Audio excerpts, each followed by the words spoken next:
Je te laisse du coup enchaîner sur le point suivant qui est en lien complètement avec toujours Collectim, enfin le contrat de participation à la prévoyance. Voilà, donc à partir les choses qui changent, à partir du 1er janvier 2026, ce contrat de prévoyance qui était facultatif jusqu'à présent va devenir obligatoire pour tous les agents. Donc il n'y a pas de possibilité. Alors, si, il y en a une petite, mais tous les agents vont être obligés de souscrire un contrat de prévoyance.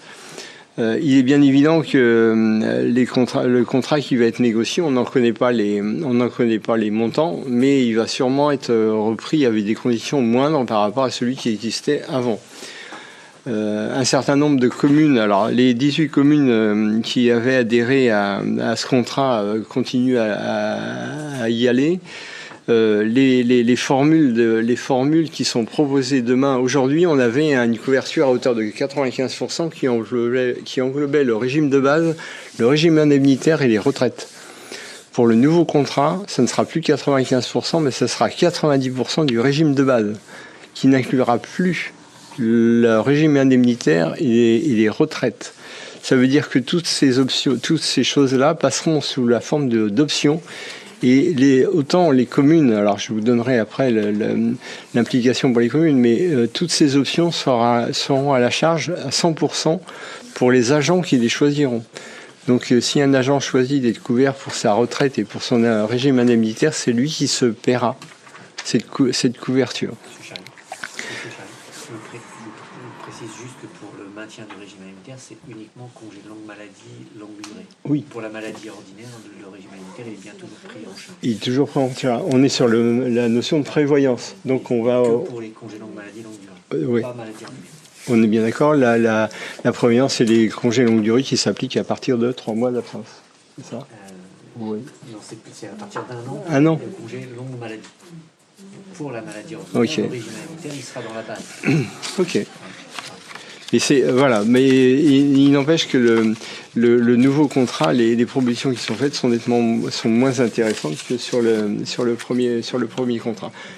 Pour la commune, ça lui sera obligé de participer à hauteur de 50%.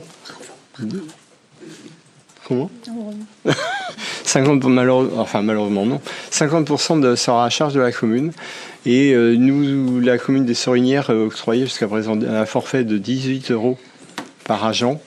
Je ne présage pas de l'avenir, mais on peut très bien supposer qu'en plus, nos agents nous demandent d'augmenter ce forfait puisque ça va augmenter pour eux. Donc voilà un peu ce qu'il en est.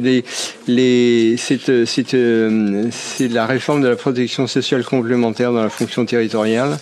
Et donc, c'est un accord qui a été signé le 11 juillet 2023. Alors, les termes exacts, c'est l'obligation d'adhésion à la convention de participation à la prévoyance pour tous les agents, sauf exception. Un niveau minimum de garantie pour les risques d'incapacité temporaire de travail et l'invalidité à hauteur de 90% de la rémunération annuelle nette. Et une participation de l'employeur qui doit être au minimum à hauteur de 50% des cotisations acquittées par les agents au titre du régime de base. Donc, si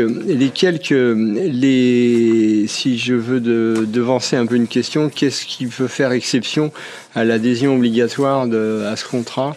Eh bien, ce sont les CDD de courte durée pour lesquels les gens auraient déjà un contrat, une mutuelle. C'est-à-dire que pour un CD de courte durée, on ne va pas lui demander de résilier sa mutuelle et d'en reprendre un autre. Donc ça, c'est l'exception. Et la deuxième exception, c'est dans le cas d'un agent qui serait en arrêt de travail à la date de signature du contrat, il ne serait pas concerné.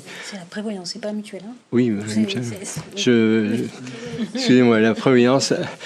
Au moment où un agent sera en arrêt de travail à la date de la signature du contrat, il ne serait pas concerné par ce nouveau contrat.